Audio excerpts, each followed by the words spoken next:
வணக்கம்.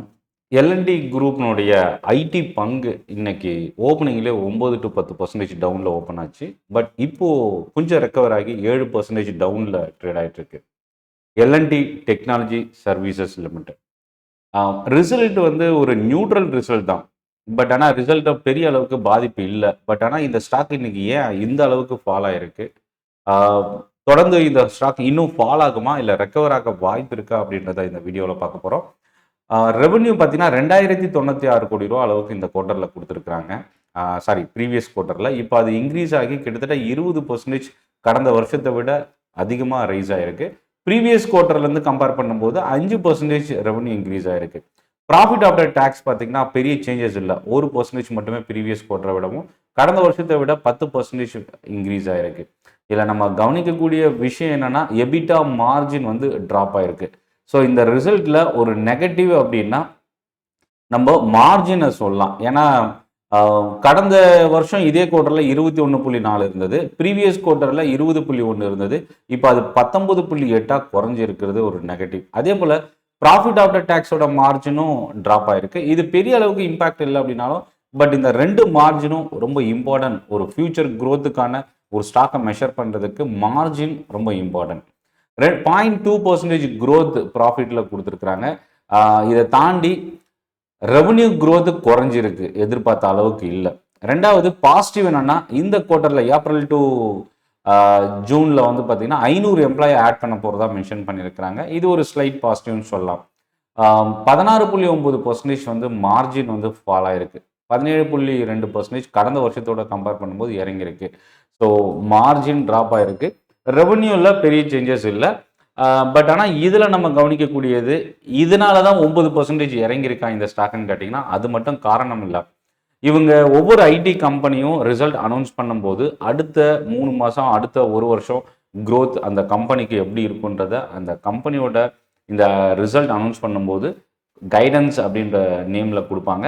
So revenue growth guidance வந்து பார்த்தீங்கன்னா 15% இருக்கும் அப்படின்றது ஜி பிஸ்னஸோட எதிர்பார்ப்பு. ஆனால் இவங்க இந்த ரிசல்ட்டோட கொடுத்தது 8.8லேருந்து 10% வரைக்கும் கொடுத்துருக்குறாங்க. இது ஒரு மைனஸ்.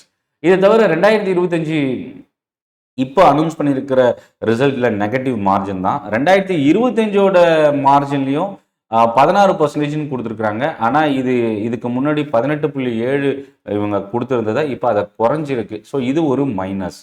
ஸோ சிஇஓட மெசேஜ் என்ன? சீக்வென்ஷியல் க்ரோத் 5.1% இந்த Q4ல் கொடுத்துருக்குறாங்க. க்ரோத் 17.9% ஓவரால் ஃபினான்ஷியல் இயரில் மென்ஷன் பண்ணியிருக்கிறாங்க. ஸோ பாசிட்டிவ் ஆஸ்பெக்ட்ஸ் சிஇஓட அனௌன்ஸ்மெண்ட்லேருந்து நம்ம பார்க்க முடியுது. டாப் 5 கிளைண்ட்ஸில் இருந்து பார்த்தீங்கன்னா 15.4% ரெவன்யூ ஜென்ரேட் ஆகிருக்கு. ஆனால் இது கடந்த வருஷம் 14.6 இருந்தது. இப்போது ரீசெண்டாக ப்ரீவியஸ் குவார்ட்டரில் 15.7% இருந்தது. ஓவரால் டாப் 20 கிளைண்ட்ஸ்ல இருந்து வர ரெவன்யூ 40%க்கு மேலே இருக்குது. இது வந்து ஒரு கம்பெனிக்கு அதிகமான ரிஸ்க்குன்னு கூட சொல்லலாம். ஏன்னா ஒரு 20 கிளைண்ட்டு இருந்து மட்டுமே 40% ரெவன்யூ வருதுன்னா அந்த 20 கிளைண்ட்டோட ரெப்யூட்டேஷன் இல்லை அந்த கம்பெனிக்கு அப்படின்னும் போது இந்த 40% ரெவன்யூ ட்ராப் ஆகிறதுக்கும் வாய்ப்பு இருக்குது. டோட்டல் ஹெட் கவுண்ட்டு 23,074 கடந்த வருஷம். இப்போ அது 23,812. கிட்டத்தட்ட இவங்க ஒரு 3 to 4% எம்ப்ளாயி கவுண்ட் வந்து ஆட் பண்ணியிருக்கிறாங்க. ஸோ வாலண்ட்ரி அட்ரிஷன் பார்த்தீங்கன்னா 14.8 அட்ரிஷன் ட்ராப் ஆகிருக்கிறது ஒரு ஸ்லைட் பாசிட்டிவ். புரோக்கரேஜ் கம்பெனிஸ் என்ன சொல்கிறாங்க இந்த ரிசல்ட்டுக்கு அப்புறம்? மார்கன் ஸ்டான்லி என்ன சொல்லியிருக்காங்க? அண்டர் வெயிட் அப்படின்ற கொடுத்துருக்குறாங்க. ரெண்டாவது டார்கெட் 4,600 ஏற்கனவே கொடுத்துருந்ததை குறைச்சி 4,200 மாற்றிருக்கிறாங்க. ஜேபி மார்கன் இவங்க அப்டேட் பண்ணியிருக்கிறது 5,900லேருந்து 5,600 குறைச்சிருக்கிறாங்க. இதில் ரொம்ப முக்கியமானது சிட்டி ரிசர்ச் மெயின்டைன் செல் கொடுத்துருக்காங்க. டார்கெட் 4,375லேருந்து 4,070. கிட்டத்தட்ட ஒவ்வொரு கம்பெனியும் இவங்களோட டார்கெட் ப்ரைஸை 10% குறைச்சிருக்கிறாங்க. ஸோ இன்னைக்கு இந்த ஸ்டாக்கு 10% இறங்கினதுக்கும் ஒரு ஒன் ஆஃப் த ரீசனாக இந்த ரேட்டிங் சேஞ்சஸை நம்ம பார்க்கலாம். அடுத்தது டிவிடெண்ட். இப்போ ரீசெண்டாக க்ளோசிங் வந்து பார்த்தீங்கன்னா 4,700. டிவிடெண்ட் இவங்க அனௌன்ஸ் பண்ணியிருக்கிறது ஒரு ஷேருக்கு 33 ரூபா அனௌன்ஸ் பண்ணியிருக்கிறாங்க. இதுக்கான எக்ஸிட் இப்போ இவங்க இன்னும் அனௌன்ஸ் பண்ணல. ஸோ ஓவரால் இந்த ரிசல்ட் எப்படி இருக்குன்றதை பார்க்கறதுக்கு பார்த்தோம். அடுத்தது டெக்னிக்கலாக இந்த ஸ்டாக் இன்னும் அடுத்து என்ன மூவ் ஆக வாய்ப்பு இருக்கு?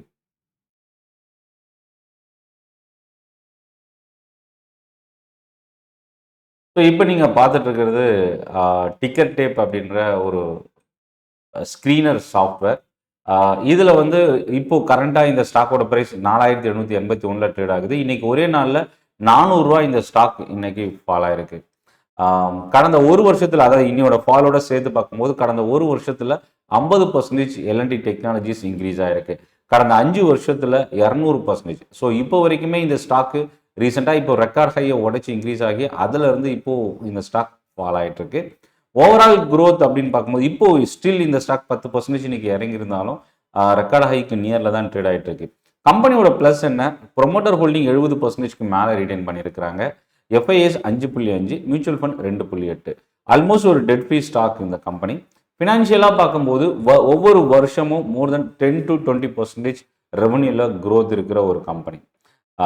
அது மட்டும் இல்லை 10%, 5 to 15% வரைக்கும் ப்ராஃபிட் ஒவ்வொரு வருஷமும் ப்ராஃபிட்டை ரைஸ் பண்ணிட்டு இருக்கிற ஒரு கம்பெனி. ஓவரால் இவங்களோட காம்படிட்டர் யார் அப்படின்னு பார்த்தீங்கன்னா oracle financial services, persistent, Tata LXI, இந்த 3 கம்பெனி இவங்களோட காம்படிட்டராக பார்க்கலாம்.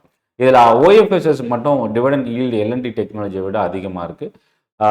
பிஇ ரேஷியோ பார்த்தீங்கன்னா 42. ஸோ டாடா எல்எக்ஸிக்கு அடுத்தபடியாக ஹையஸ்ட் பிஇ ரேஷியோ மெயின்டைன் பண்ணுற கம்பெனியாக நம்ம பார்க்கலாம்.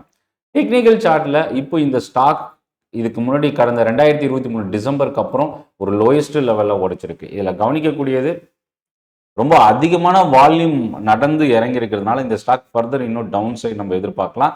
ரெண்டாவது 5000ன்றது ஒரு சைக்காலஜிக்கல் லெவலாக எல்என்டி டெக்னாலஜிக்கு நம்ம பார்க்கலாம். ஸோ இந்த 5000 தாண்டினா மட்டுமே மறுபடியும் ஒரு நியூட்ரல் டு பாசிட்டிவ் ட்ரெண்ட் இந்த ஸ்டாக்ல நம்ம எதிர்பார்க்கலாம். இப்போதைக்கு இந்த ஸ்டாக்ல இன்வெஸ்ட் பண்ணலாமா அப்படின்னு கேட்டிங்கன்னா கொஞ்சம் ரிஸ்க் அதிகமாக இருக்கும். ஏன்னா இப்போ டெக்னிக்கலாக ஒரு நெகட்டிவ் ஜோனில் இருக்கிறதுனால ட்ரெண்ட் இன்னும் வீக்காகவே கண்டினியூ ஆகிறதுக்கான சான்சஸ் இருக்குது. இதில் நம்ம மந்த்லி டைம் ஃப்ரேம் சார்ட் பார்க்கும்போது ரீசெண்டாக ரெக்கார்ட் ஹை பிரேக் ஆனது 2022 ஜனவரியில் 5955 வரைக்கும் ஹை போச்சு. அந்த ஹைக்கு ரொம்ப க்ளோஸாக போயிட்டு இந்த மாதம் அந்த லெவலில் சஸ்டெயின் பண்ண முடியாமல் ரிவர்சல் ஆகிருக்கு. இந்த செஷன் உங்களுக்கு யூஸ்ஃபுல்லாக இருக்கும்னு நினைக்கிறேன். நன்றி, வணக்கம்.